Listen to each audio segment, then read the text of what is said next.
Well, hello! Today I'd like to welcome you to my review of the Parker Slimfold. Now, I know I've told my fountain pen story before, but way back when I was in about 4th grade, my family got a fountain pen catalog in the mail. And remember, this was the 80s, there was no internet. We got a fountain pen catalog in the mail. It was probably from Fountain Pen Hospital or one of those businesses that was around back then, and full of fountain pens. And I just was amazed because I'd never seen such a marvelous writing instrument. So I paged through it over and over again and just salivated at the thought of getting my own fountain pen. And the one that really caught my eye in there was a Parker Duofold. And to this day, I have wanted a Parker Duofold. Damn things are expensive.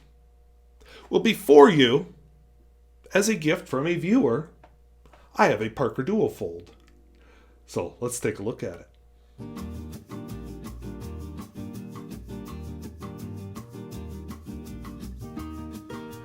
So if videos like this interest you, where I talk about fountain pens, both new and old at all price points, I'd invite you to subscribe.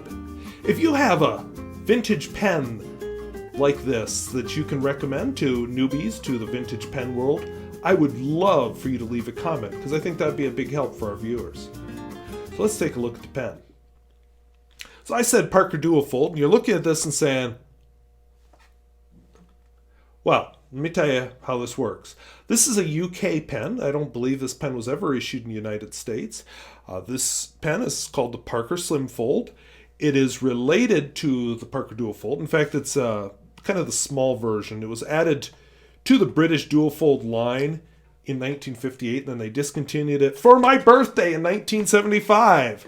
The details on it, let's take a look at some. So screw cap, I think you just saw that. I'll show you the outside here in a minute, but there's not much to see there.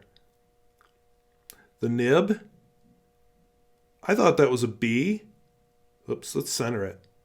But that's actually a 5.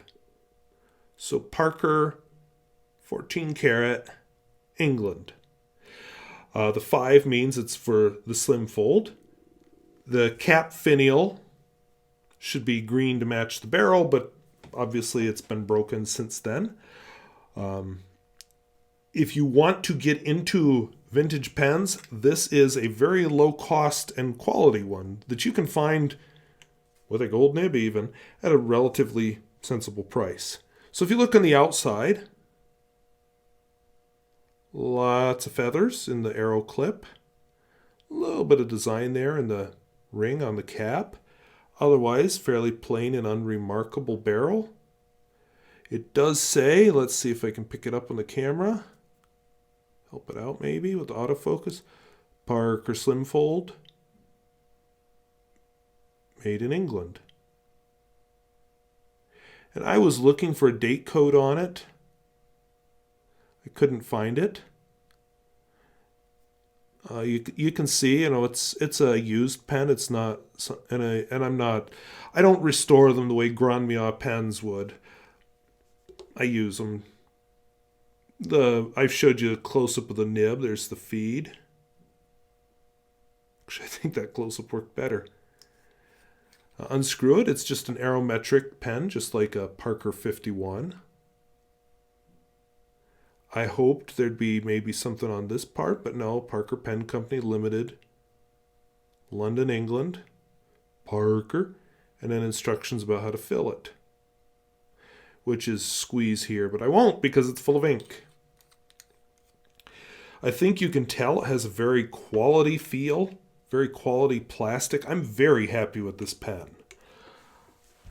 On my Instagram channel, there should be a video where the various Duofolds that I own get compared. But I'm sure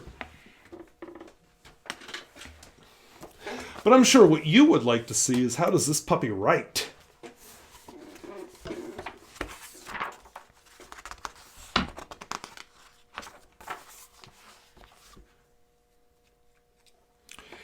It's a little small for me. I can comfortably write with it unposted and often do. But it does feel just a little bit better posted. And remember, this is a slim pen. As far as flex, not a flex nib, but definitely soft. And additionally, Definitely some line variation to it. I would describe it as probably a broad, but no size was given on the nib. As far as wetness and flow,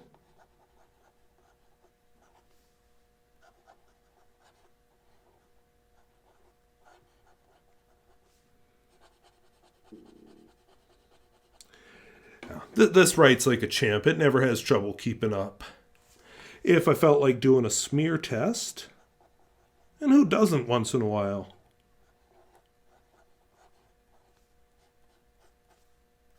That's a pretty wet pen. Of course, the ink has something to do with that. And then I always like to do reverse writing. I'm not into that kind of thing, but some people are. And who am I to judge?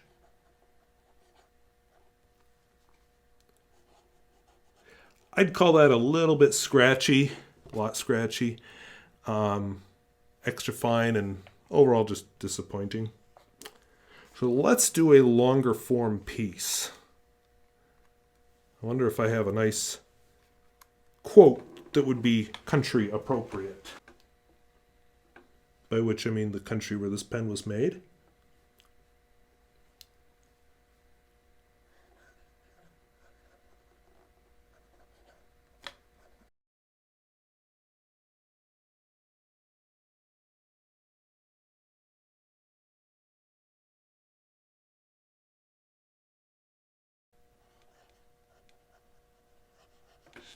These same exact words, but I believe the same quote is in his book 1984. Winston Smith was talking to his friend Julia. I don't think she ever had a last name in the book. But anyway, I like this pen a lot. If you like a nice, reliable, sturdy vintage pen that you can get for low cost, look for the Parker Slimfold. It's just one of the unsung heroes of the vintage pen world, and totally worth getting. I like it.